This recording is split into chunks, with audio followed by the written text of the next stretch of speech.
Welcome to Holy and Human. I'm Adam Foley. And I'm Elisa Romeo. We're so excited. Join us today as we talk to author and speaker Arielle Ford and her twin flame partner, Brian Hilliard.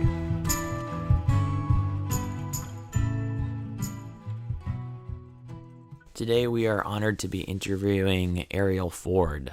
Arielle Ford has been a part of the spiritual growth movement for over 30 years. She helped found the Ford Group book publicist company, one of the most recognized publicists in America, which has helped launch the careers of pretty much every big name that you would recognize today in the self-help industry, including Deepak Chopra, Dr. Wayne Dyer, Marianne Williamson, and the list goes on. Gary Zukav is on there.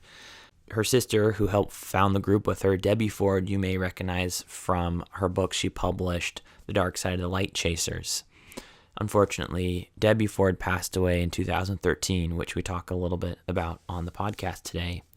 Arielle Ford is personally responsible for publishing many books focused on spiritual relationship and divine union, including The Soulmate Secret, Manifest the Love of Your Life with the Law of Attraction, Turn Your Mate into Your Soulmate, A Practical Guide to Live Happily Ever After, and Wabi-sabi Love, The Ancient Art of Finding Perfect Love in Imperfect Relationships. We talk a little bit about all these books today, and we specifically asked to have Arielle's partner Brian on the podcast with us today. So we dive into their relationship, their personal ups and downs, and how they work through that, and the true meaning of sacred union. So I hope you enjoy this conversation today. I know we did. Hello and welcome to Holy and Human, our podcast for mystics. And we're so honored to have you guys on today. And I know you write about this and talk about this, but I would love to start our conversation for our listeners, if you don't mind recounting the story of how you two met. Right. You go. She's good at it. She's got the short version and a long version. Well, what? Choose whichever version you want. Gosh. We'd be here all day if it was. There isn't enough time. The short version is I woke up one morning at the age of 43, had this epiphany, which was basically, oh shit, I forgot to get married. Decided to use every law of attraction, manifestation, prayer process, ritual, dancing naked under the moon thing I knew to manifest a soulmate. And it worked. It worked really well. I ended up meeting Brian at a business meeting in Portland, Oregon. I was from San Diego. And the moment we met, I knew, he knew, everybody in the room knew. And 3 weeks later, we got engaged. And a year later, we had 3 weddings. Amazing. Yeah. And we have a couple books here that we've been reading this week. So you talk about, well, we've got Soulmate Secret and then Turn Your Mate into Your Soulmate, and then Wabi-sabi Love. And the one that I was really into this morning is Love on the Other Side. And I don't know if you know this about us, but we're mediums, and we're also, I'm a marriage and family therapist as well. And we do couples work together, and we're twin flames. So your story about don't sweat the small stuff in there, Kristen, what are their names? Carson. Christine Carlson, who was married to Richard Carlson, who wrote Don't Sweat the Small Stuff. Yeah. So I was reading that this morning, and we had just did our last podcast about twin flames. So I was really loving those stories in your book. But yeah, go ahead. I think you made her cry. Yeah, I was crying this morning. Powerful. Feeling the energy. I really love that little book because it gives hope to people who've been left behind by a soulmate, knowing that A, they're never alone, and B, their soulmate in heaven will help them find a new one. Yes. Yeah, I was just going to say, when Christine found somebody after Richard had been gone for a few years, I spoke to him one day and I said, well, what's it like being with Chris, and he said, well, I feel like I'm in a threesome because Richard's always with us too. I love that. And I think that's what we've learned from talking to spirits on the other side, is them really explaining the difference between ego and soul. And that even if the personality might have had jealous or possessiveness or some type of other interpretation, when here, there, it's just really seen for what it is, which is just love. It's not possessive or individualistic in the same way. So I love how you put all that in the book, because I think people are really scared, about all of it. Like, well, I have a lot of women in my courses that are widows that feel so much guilt about wanting to find love again. And I have to really explain to them, listen, there's somebody cheering for you on the other side. They don't want you to be alone. They're not going to be jealous. They're going to help you if you ask, if they have good taste. That's the other thing. That's essential. Somebody's out of body doesn't actually make them an expert in character. So if you trusted them on this side, then you could ask them for help. But if they, made some bad choices, maybe ask somebody else. Yeah, that's a good point too. Yeah. When you talked about meeting Brian at that meeting and how you knew and how he knew and the whole room knew, can you describe what that felt like for you guys? Well, I thought I was going crazy because I was hearing voices. There was a voice that spoke to me in my ear and said, he's the one. This is how it happened. This is who you're going to spend your life with. And then he said the craziest thing to me. You can tell him what he said to me. Well, I looked at her and I said, do you recognize me? And part of my story is, well, she went to heal her heart from a woman, a saint from India, who's a hugging saint called Amma. No way. That's the beginning of our relationship as well. So that's hilarious. Well, she married us. Oh my gosh. Wow. In our spiritual service. And then we had Kenny Loggins, the singer, marry us in our legal wedding, because with Amma it wasn't legal. But she went for a hug. She went for a 3-day conference. And it was magic all around that. But anyway, the minute she got a hug from Amma, we realized, actually at that moment, I began dreaming about a sacred union, and a divine feminine energy was kind of coming into my life, and it was coming in through dreams. So at first it was just kind of blurry. And then the day before I went to pick her up at the airport, she was coming in for, like she said, a business meeting with us. And I fully realized who it was. It was Arielle in my dream. We were in Yabyam. We were in a sacred union, and our eyes were connected and our hearts were connected, and it was just radiance. And then I went to pick her up, and I was just blown away that was the woman in my life coming into my life. And so I said, do you recognize me? Thinking that she might have, seen me in her dream or whatever. And then she went nuts because she was fasting at the time too. So I was doing a liver cleanse. She was going crazy, but we instantly, the sparks just flew instantly. So we knew immediately that we were meant to be together. There were certainly signs that we were paying attention to that confirmed that. And my dream was just a part of that, but it was so huge for me because there she was at the airport, the woman of my dreams. I love that. Did you have any part, Brian, in you that was like, I think I had a lot of this because of my background. My dad was a biochemist, my mom's a mathematician. I had a lot of Jungian training about projection and stuff. So when our meeting came, I had a lot of ego kind of narrative about, I don't know, codependency, projection, even though my soul and my energy knew it wasn't. So there's a little battle of my ego having to kind of like chill out and relax. Trust the experience. To really just, Did either of you have any of that kind of? Well, we got engaged 3 weeks after we met, and I didn't tell anybody.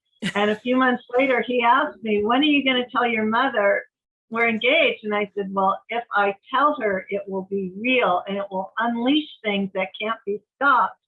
And I'm a very grounded Capricorn. Me too. And so it's great. Oh, great. So even though I had all these feelings and all this intuition and all these signs, I didn't know him.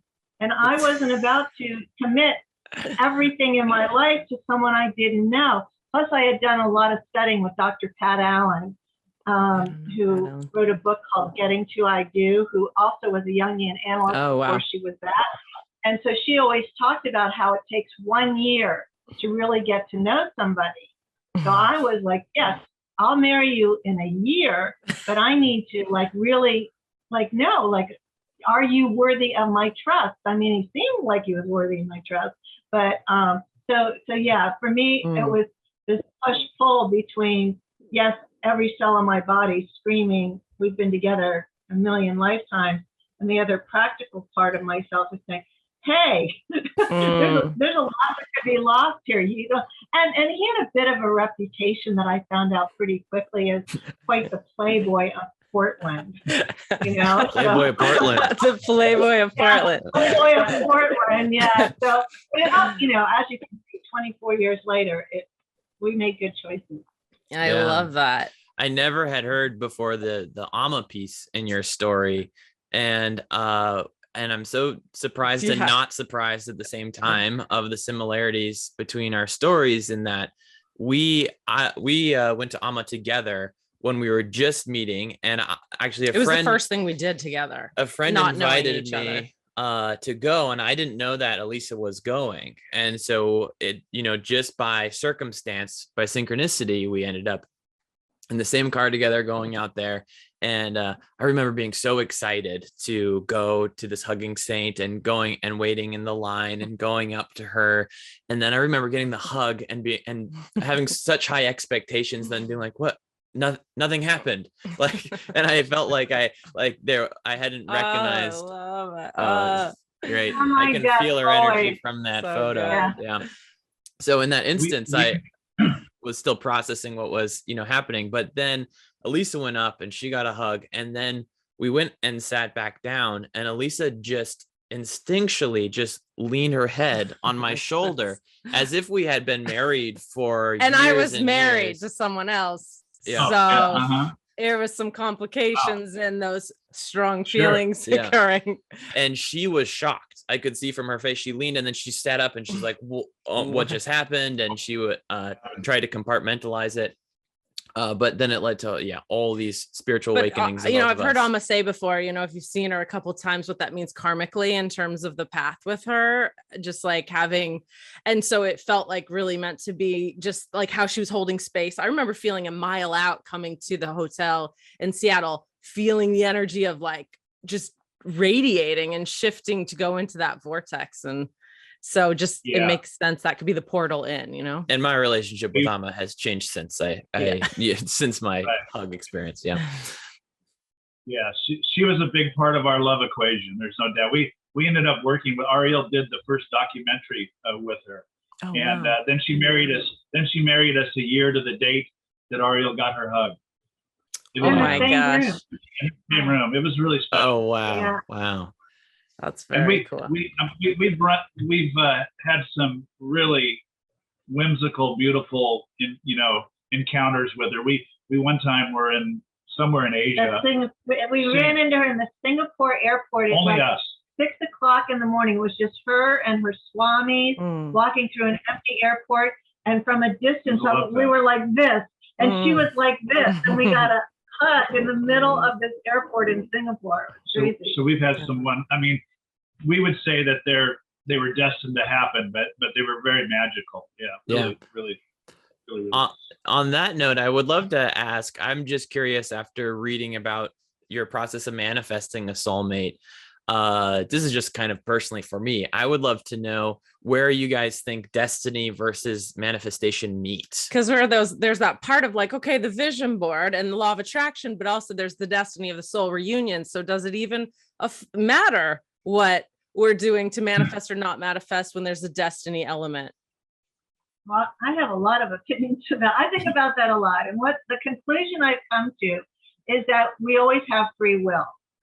So I think that before we come into physical form, we choose our lives, the basic highlights, our parents, our siblings, that sort of stuff.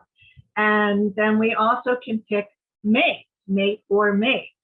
right? And then there's different clues that you're going to get, but you always have the free will to say yes or no. And day after we met, I ran into my Vedic astrologer. And before I jumped on the plane home, I got Brian's date of birth, which I thought was very cool because I asked him for his date, time, and place of birth, and he gave it to me without giving me a weird look, which I thought was very cool. Perfect. Good sign. Yeah. Check. Good sign, right? I ran into Mark, my astrologer, and 2 hours later, he called and left me a message that he looked up our charts together, and it was the clearest indication of a fated relationship he'd ever seen, and to call him back when we needed wedding dates. So definitely there was destiny there, you know. And do you know what planets or what he was seeing for the destiny element? I wonder.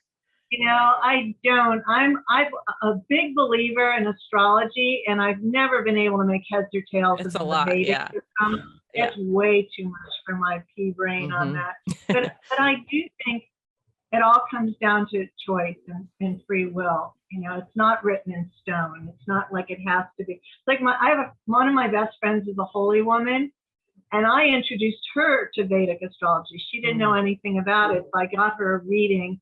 And when it was all over, I said, "Well, what do you make of it?" And she said, "Well, imagine what's the planet that nobody wants to have happen to?" I said, "Mars." She said, "Okay, imagine you have this serious Mars day, and the astrologer is telling you, don't leave the house today. A really bad thing could happen to you." And they could be right. You could have a tragic car accident, or you could stub your toe. And that's right. The degree. You have. So I use astrology just for affirmation when I'm feeling torn a certain way, or I'm feeling like I should do something, but I'm not sure. That's when I check with my astrologer. Yeah. Or I can always check with Brian. He's almost never wrong. I love that. So it sounds like very annoying at times. So it sounds like there's this element of destiny. Like perhaps you guys were always destined to meet, but then you had the choice of if you were going to surrender or commit to the relationship or not. And, you know, we were talking about those resistances that come up. That makes sense. Are we listening to those resistances or listening to that deeper intuitive voice? That makes sense for us, because when we first met, in terms of when it all came back, like who he was, a voice said, because I was like, oh no, like this is a horrible thing because I'm married and everything. And the information was like, this is your spiritual husband. We're showing you him. You can choose to go towards it or not. But it's like, this is it. This is, if you know. And what was the state of the marriage you were in? We had already been to marriage counseling, and I think because I had been on a long path of doing my own inner work, my inner masculine, feminine and stuff, I had just come to kind of a place of acceptance because I am Italian and very loyal, and this idea, and we had a kid already. So it was just kind of like, I can be happy in my life, regardless if I'm met on some deep, intimate level in this relationship. We can still be, I think, I think it was coming to, what's the word, like when you settle, you kind of settle. You're like, okay, well, this is as good as it gets, right? Okay, this can work. And I think what was confusing is because he was such a good He's a good guy, and there was nothing wrong, right? Like we didn't have blowout fights or there was no addiction, or there was no issue to point at, except for we weren't meeting on a soul level. He's very physically world oriented. So he's not into everything that is the deepest truth to me is not how he orients his world. So, but we were best friends. We would surf together and have fun. We had a lot in common. My dad had died. So I had kind of gone into this place of I'm a certain age. I want kids. Like this is love, right? We're all gonna die. I guess you just, like that kind of a place. But then my soul actually told me 2 years. I do this practice called soul journaling where you talk to your higher self in the journal. And so 2 years before we met, she said, someone's coming for you and someone's coming for your husband. And I just compartmentalized like, no. So yeah. And then he's in a new relationship with a new child as well. Yeah, and happier and a better fit than we ever could have been because we just weren't the match. Yeah. Well, I think you explained it beautifully. For me, I think as an individual, we all have a coded imprint in terms of our destiny. We have to rely on our soul answers instead of our ego answers. And so we did all the prep work to, both of us as individuals leading up to our encounter. And that's why it was so magical, because we did our homework. I mean, we did the work. You were ready. You were ready. To me, I feel Yeah. like there's something like that. Like, I really feel with Adam, like if I met him a year earlier, I wouldn't have been ready for what was coming. That actually played out for us in terms of the universe supporting us when you're ready to say yes, if you've done the work. You know, that's how earnest, you know, a sacred relationship can be. And we, at the deep, like Yogananda says, we just have to get out of the way and look, remember how much we know. We know what love is. We feel it. Our soul just is nourished by it. So when we met, we just imploded together, and we just merged together. And that's what the universe was providing us too. But that was our soul imprint, I think. And that's, we were preparing ourselves to say yes when that moment, instead of, you know, disengaging or, you know, imploding that situation, we were willing to say yes to that love, that big love.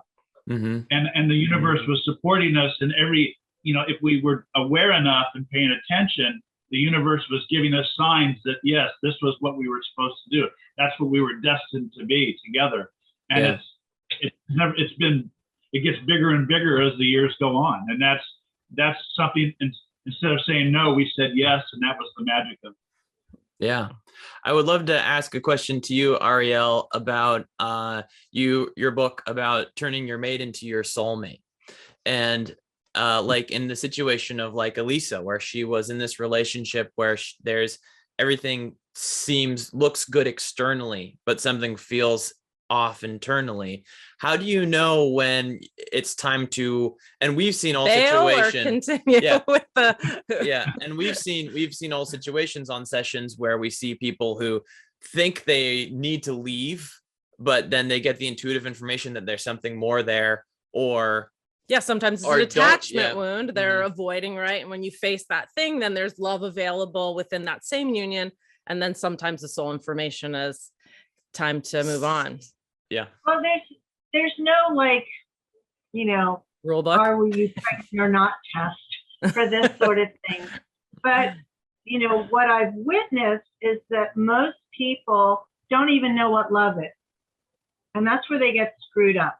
So they like the being in love part, which really shouldn't be called being in love, because there's no love involved at all. It's strictly a chemical high. It's your brain on drugs, on dopamine and serotonin and oxytocin and adrenaline, and it's nature's trick to get people to procreate. It has nothing to do with love at all, right? I call it, you know, the socially acceptable form of insanity is what the being is, right? Yeah. But, you know, and so real mature adult love is first and foremost a behavior.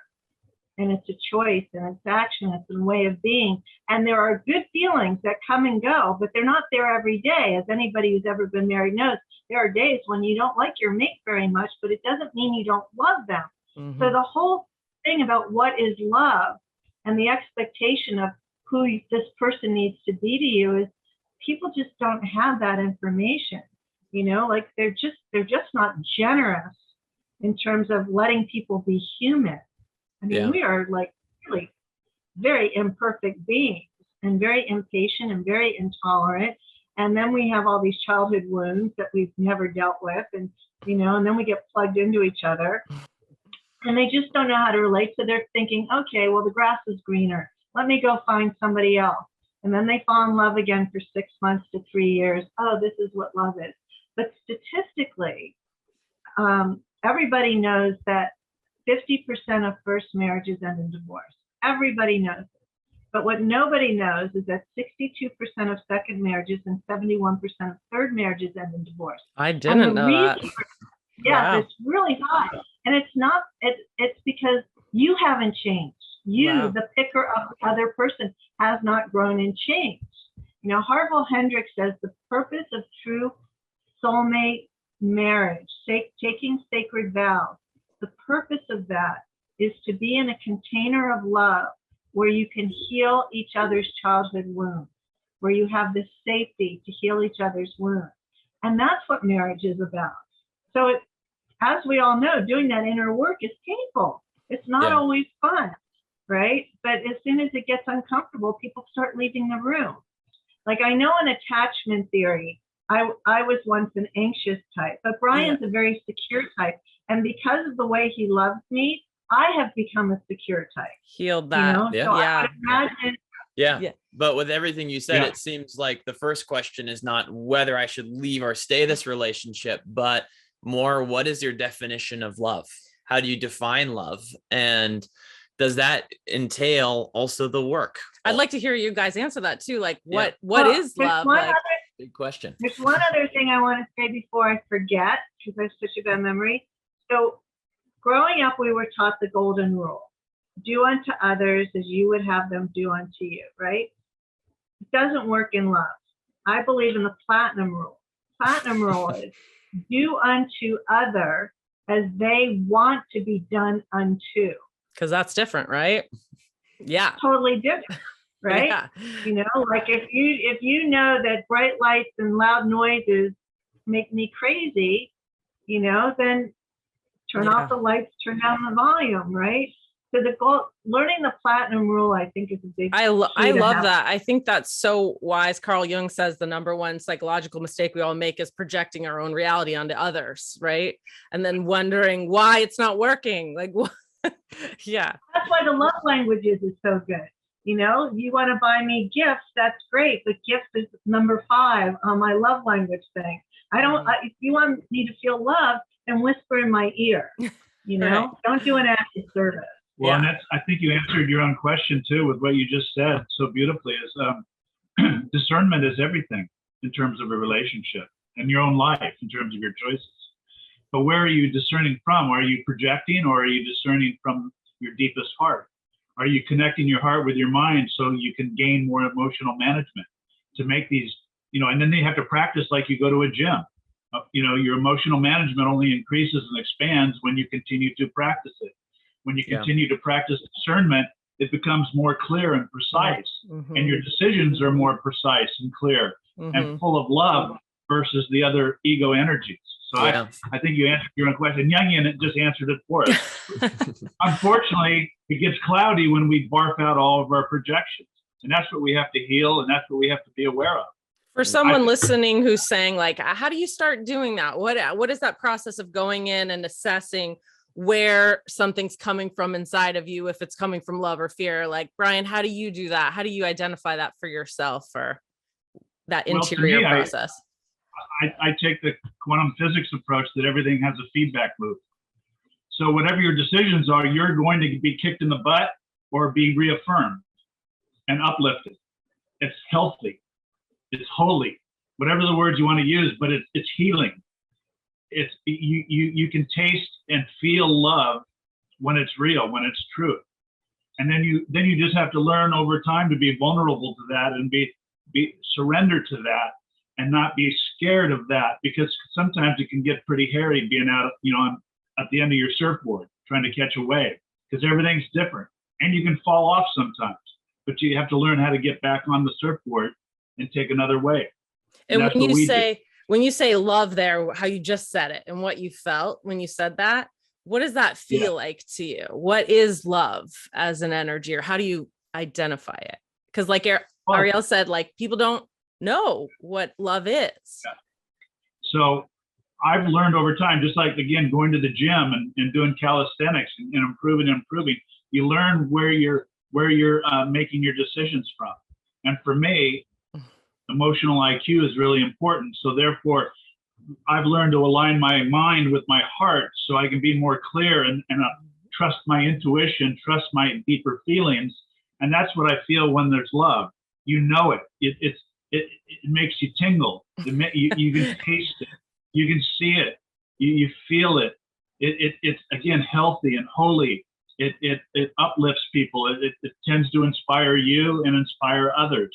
So that feedback loop is always there, and I think love is just that constant feedback loop that you're doing the right thing. Yeah, I think we totally agree with that philosophy. And one way we kind of see love is a force unto itself that just exists, and you're either in alignment with it or not. Obviously, very hard to define, but easy to know. on, well, maybe not easy to know all the time. I'm curious to know, was there a point with both of you where you knew that the other was down to go through the trenches of relationship, where you, in the beginning, they were still wondering if you could trust or commit to this? Was there a moment when you realized, okay, this person is down and we're going to heal through this relationship? I don't remember a specific moment. I just remember Brian telling me early on, he would say to me, "You have no idea how much you've healed me." And I didn't know what he meant by that. I mean, I didn't know about Harville Hendricks back when we were doing all this stuff. I didn't ever think of relationship as a space to heal. So, but I learned early on, because I could see myself healing. I mean, crazy things happened after we got together that I like, my business really sort of doubled in size, but I wasn't working harder. And I realized it because I was happier and I felt more secure, and I had this safe place to land that sort of freed up energy to manifest more good stuff. So my life just kept getting better. And the only thing I could say, it wasn't my cat, it was Brian. Brian was the new energy. How does the cat feel about that? Cats are very jealous. Well, he was a 25-pound Maine Coon. Oh, wow. And if JB didn't like him, he was not coming back in. Fortunately, the first time he walked in my house, he got on the floor and bonded with the cat. And the cat liked him. Yeah. So that was the moment, Yeah, that was the moment. Full circle. Moment, yeah. Yes. And again, I think that was meant to be. Again, I think my intuition was guiding me. My soul was guiding me to those kinds of unfoldments. Yeah. What do you both believe the purpose of soulmates are, our sacred union? The purpose of it? I think it's all about healing. I think human beings were meant to be in pairs. I'm very anti-polyamory. I don't think it works. I think it's a really bad idea. And, there's a lot of people say, well, I don't want a partner. I want to be alone. Great. Not everybody has to have one. But I also believe if you have the desire to be with somebody, there's somebody also looking for you, and that life is just better. It's like women today, do they need a man? No, absolutely not. We do not need a man. But as my friend John Gray likes to say, we're the icing on the cupcake. You can have your whole life, but if you want the icing, then get a partner. Well, yeah, healing's the foundation, but I think, Adam, you said it earlier, that love is a force. And so I think for us, that force expanded. And so again, we gained so much more, as I said, 1 + 1 = 11 coming together. So our life changed dramatically, our business changed dramatically, our relationships with others changed dramatically, and that's because we were together. And that's what I think that's the sacred aspect of two people coming together and knowing that this is the truth. This is what's meant to be. This is what's supposed to be. And we're a stronger force going out into the world together. I think that's really interesting too, what you made that distinction between monogamy and polyamory. Yeah. Can you say a little bit about that, of why do you think it's bad? Because there's people right there, and it's kind of in a trend right at this moment too. Well, I know it's very trendy, but I've actually witnessed it up close and personal with highly conscious people, and I've never seen it work. At the end of the day, especially when it's a threesome, somebody gets pushed out. There's an emotional bond, and jealousy comes out, and as much transparency and communication that goes on, somebody always gets hurt. And, you could say that about any love relationship. People say, oh, I'm afraid to fall in love again. I'm going to get hurt. It's like, yeah, you are, but you're going to get through it. But with polyamory, I've never come across a situation where long-term it really worked out. Now, it may occasionally.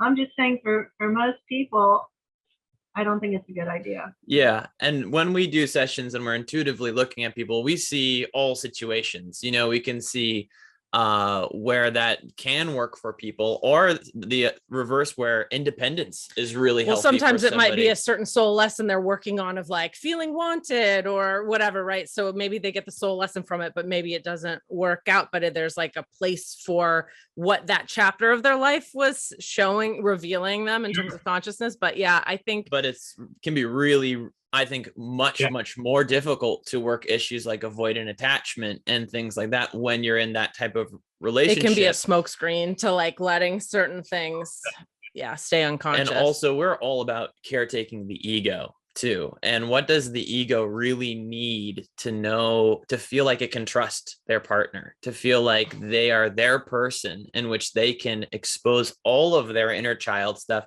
If you are in a situation where you feel like if you expose your inner child, that this person may lean more on somebody else, that can be really detrimental to the process. I just think it's interesting you said that, because we're very clear intuitively that was the answer. And a lot of women we hear say, their frustrations with it not working in a heterosexual partnership of finding a man. So sometimes they're trying to convince themselves they're open to it, because it is just kind of like, well, nothing else has worked and I haven't seen anything else available. And it sounds like in that situation, you would say, really get clear on what you really want and manifest that. Right. Yeah, there's a fine line between your healthy ego and your trickster. For sure. Yeah. The masquerading gremlins. Yeah. Yes. That's a tightrope. Yeah. Yeah. So your book that Elisa held up today, Love on the Other Side, you talk about the passing of your sister and your process with that. And one of the questions she asked you before she crossed over was, will I find my soulmate on the other side? I would love to hear you guys speak about that. That's a question I know sometimes both, Elisa and I, we both do mediumship sessions, but still sometimes Elisa's like, am I going to find you on the other side? Yeah. Sometimes I worry my ego, right, goes into kind of an ego orientation of like, wait, like, are you sure we're going to meet up somehow over there? Yeah. Well, after even though I see it. I had a session with a really good psychic medium who didn't know her. I particularly wanted somebody who didn't know her. And I said, well, I want to know, did she find her soulmate on the other side? And what she said is that as soon as she crossed over, he was waiting for her, and her heart burst into this like fireworks of joy and happiness and excitement. And he explained to her that they had purposely chosen, they were twin souls, they had purposely chosen not to be together on planet Earth during this lifetime for her, so that he could be her guardian angel as she went through this very big life that she led. Wow. And that they were planning to reincarnate together at a later time.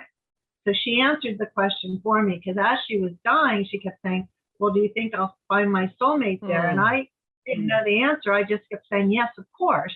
Yeah. How could you know?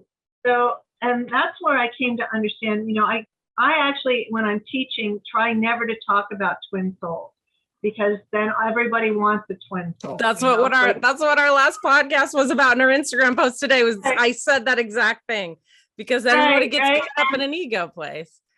Right. They want a twin soul. And now, having learned from my sister that they don't always come back at the same time. Yeah. And, I think most twin souls will tell you twin souls are harder than regular soulmates. Absolutely. It's like, it's not, soulmate 101, and then there's twin soul 501. So it's a harder path, even though it sounds sexier. So I just tell people, listen, there's just so many potential soulmates out there. What you're looking for is a soulmate life partner who has the capacity to be your partner, the one that you can have the most fun and the best growth with. And there's no shortage of those. Just like, at least in the Western world, we have no shortage of clean air and fresh water to drink. There's no shortage of love. All there is a shortage of patience for those of you who are unwilling to date, and dating's part of the process, as much as you don't want to date. So yeah, the twin soul thing, I try to avoid it as much as humanly possible, because, we have friends that are like Vic and Loy Sue are twin souls, and Claire and Craig are twin souls. you know, and it doesn't make it easier. It No. just is. Yeah. I often say I don't. We've said before, I don't know if I'd wish that on my children. Like, we have 2 boys. It's like, I think I'd wish a nice, like, soulmate relationship on them. But we just came to the point of actually using the term after a long time of debating it, because we also see the people that really are manically searching at 3 a.m. twin soul, what do I do? Because there really is some real particularities to the energetic incarnation with it. We had these things called love bombs. We'd fall on the ground having seizures for 45 minutes and then being like, what is happening to us, and being scared. So it's like, we want to address those people, but also it is hard to not activate all the egos that want to spiritually bypass or avoid where love is showing up for them in this lifetime in this way.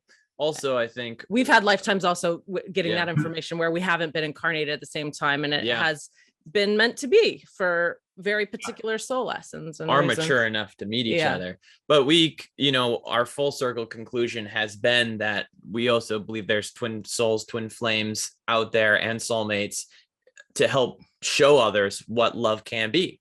Like you said, Arielle, like in a world where people don't know what love really is, they need to be able to have some reference point. You talk about twin flames and soulmates. How would you define your relationship?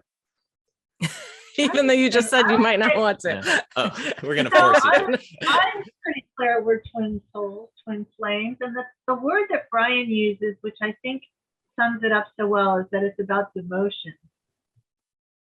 And there's all it is. Yeah. And so there's this, like I was trying to explain, Brian's had some health challenges over the last 10 years. And then I have my aging mother who has a lot of health challenges. And dealing with my mother's health challenges is very difficult and frustrating and makes me resentful. And they said, well, what about Brian's? It's like, no, I don't mind at all. I signed up for this. Whatever is in his highest and best good, I'm happy to do. It never is a burden. Although he's very low maintenance in a lot of ways. But I think that's the key word, is who are you committed to being devoted to? And it's not even a commitment, it is just an is. That's how it is. And there's no you don't have to choose it, it's just what it's the there highest, is to do. It's the highest form of love, I think, is devotion. Yeah, I love that phrasing of it, just that it just is. Because we've definitely felt that in our relationship too, where it was more about how much do we just accept what is, which was very scary, because accepting what is meant really completely surrendering to our relationship, really trusting Elisa as my path to the divine, even with all of her personality quirks and human That's side. why it's called holy and human, right? Yeah. Because we're both, right? And I think it's very tricky, hard, and a unique and profound path to really try to find the divine through another human being, because we all have our, issues. And Sam Keen has this great line where he says, we come to love not to find a perfect person, but to learn to love an imperfect person perfectly. I love it. Yeah, that's for sure. Amen. Which also is very similar to what you teach about wabi-sabi love. Am I saying that correctly? Wabi-sabi love, yeah. So this is a Japanese ancient technique of admiring and falling in love with the imperfections. Highlighting the imperfection. I like how you said put a spotlight on it. Yeah. Right. Well, that's what they do in Japan. Yeah. With their bottom. There's a big crack right down the middle, and that's the sacred aspect of it. Well, one question I had on that, which I was curious when reading your book, was you talk about the things that we can become infuriated with, like the things that crumbs bring on up the resentments counter, and the all, teacup and water on the floor. Yeah. Right. So turning our perception of those moments to recognizing first that this can be part of the unique nature of this person, like those little moments of, and we talk about that in our book coming out in February too, about like recognizing the beauty in her snoring. I wonder, we talked about taking that part out or not. Cause I'm like, is anybody going to get this? Snoring is so annoying. But then he's like, no, that's what it is. Really. Yeah. But I was also wondering if you feel that sometimes there's a complementary thing that happens between the things that rub us the wrong way in our relationship. Like if there's something within Brian that really irritates you, but it's actually perfectly designed to expose something that's unhealed. Maybe like a sandpaper situation to kind of wear something down. There's a lot of stories I could tell you that illustrate this, but I guess the best one or the easiest one is when we first got together. He used to do, so like imagine this is a tube of toothpaste. I'd go in the bathroom and it would be like this. And I would say to him, hey, Brian, let me show you how to get the toothpaste out. You squeeze from the bottom and then you just roll up. That's the proper way to get the toothpaste out. He'd give me a weird look and walk out and not deal with it. And I tried to show him many times and he'd give me a weird look and he'd leave. And then finally one day I thought to myself, okay, what's the wabi-sabi solution to the toothpaste? Because every time I see the mangled tube of toothpaste, I feel annoyed. I have bad feelings and thoughts about him for mangling my toothpaste. And then, of course, I go and straighten it out. So then I thought, well, I'll buy 2 tubes. But I thought, I'll still see his tube. It will still bother me. So I know this sounds like a minor thing, but it's worked. So I put the tube of toothpaste in my hand like this, and I started talking to it. And I said, okay, what's good about you? What's good about you being mangled? And the toothpaste said to me, thank God he brushes his teeth. And in that moment, I realized I was grateful that he brushes his teeth, that he's going to grow old and he'll still have teeth. So I was able to shift my perception of something that annoyed me into something that now made me smile. And he still does it. Like 24 years later, he still squeezes from the middle, but I have no reaction to it anymore. Yeah. So that's a minor wabi-sabi love shift. That's the healing aspect of what we're talking about, I think. I mean, because you mentioned it earlier with Carlson's book, Don't Sweat the Small Stuff. I mean, this stuff is annoying, but it's really small. So we've got to get to a point within ourselves to accept that, allow that to unfold, and just have a much different response than just a reaction. Yeah. And the response is the key, and that's where love comes from. Yeah. And one healing layer of that too can be if you see something like that you might have like a micromanaging response to, or it boils up like resentment or bad feelings that may ruin your day, that is the part that Brian is healing through his mangled toothpaste. And a more clear example, a greater example of this, and you should share it real quickly, is Jerry Jampolsky's story. Oh, okay. Because this is the self-realization I'm talking about for that other partner to finally realize there's a much bigger story going on here in terms of our healing. And this will show it.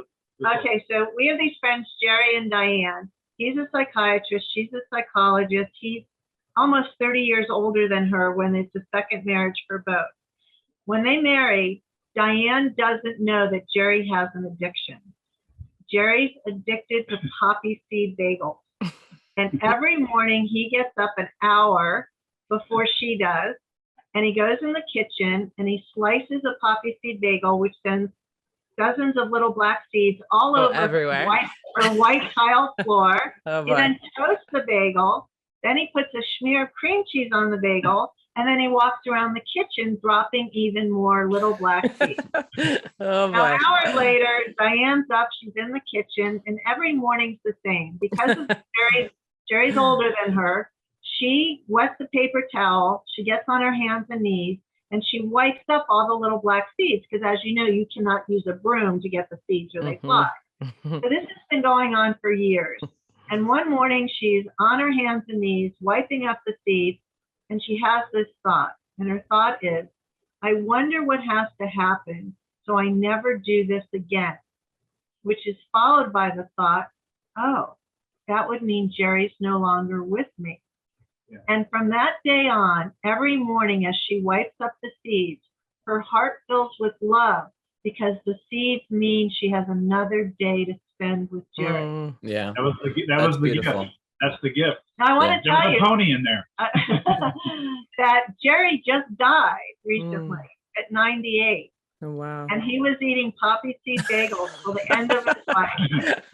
Yeah. Oh my Wow. gosh. And like the devotion word comes in, right? Because you can clean it up from I'm irritated, I'm resentful, or you can clean it up with this is my task of connecting love. me in. One Yeah, thing you we gotta pick your battle, right? yeah. Pick your battle. Wabi-sabi love doesn't work if there's bad behavior, abuse, or addiction. You cannot wabi-sabi your way That's out of it. important. Yeah. You know, but that's it's just important. the ordinary wet towels on the floor, you know, the way somebody, like I like to chew on straws. It Don't makes them sweat the crazy. small stuff. Yeah, like little stuff, you know, you I can still get try it. to change it. I still try to change that. And I still wish you wouldn't leave water on the floor. I walk around barefoot. He always has shoes Yeah. on. And the hand towels, for some reason, he forgets we have hand towels. So there's water on the floor. And I'm like, stepping and it's like, dude, I haven't figured out the wabi-sabi solution to that yet, unless I start wearing Wear shoes. shoes. You know. Yeah, it's a growing practice. We in our retreats, we do this exercise sometimes with couples where we'll first ask them what they appreciate and love about their partner. And usually the answers are kind of generic and big. They're kind of like, oh, she's funny, or I like how he supports me and such. But then we'll ask, now if your partner passed away, what would you miss about them? And the things become much more specific. And it is those wabi-sabi things. It's like the poppy seeds on the floor, or the way they read, or the way they snore, or there's just it's who they are, kind of. And I think that exercise also helps you attune to their essence over their personality. There's part of those personality quirks, of course, idiosyncrasies coming through, but we also ask, like, if your partner was in a coma and they couldn't say or do anything, how would you still love them? And or even find them energetically. Yeah. Like, so I think that wabi-sabi definitely helps connect to, I could be so irritated and focus on this micro behavior of my partner, or I could see this as yet another expression of their all-encompassing soul. And it's my devotional task to worship. I'm worshiping their soul by cleaning up the poppy seeds or whatever it is. Well, we are very practical people, but we cherish and really are devoted to the invisible, like you're talking about. And those are the things that are of value to us. Those are the things you can't really describe. They're intangible, but they're the essence of our love. Yeah. Well said. Oh, so beautiful. Well, I think we're going to wrap up. Is there anything else that you want to say to people today, or anything you feel like hasn't been spoken? No, we love you guys. Nice to meet you. We love you guys too. It feels very synchronistic when I hear your story and Amma. And I just wish and hope for everybody to be more gentle with themselves, love themselves and each other. There's a lot of chaos in the world right now, a lot of tumult, and we need the light workers out there to dissolve and dissipate some of that lower density stuff that's out there. So we need folks like you and your audience and people at any time to go into their heart. You know, love and peace is really the essence of life. It's unshakable. Yeah.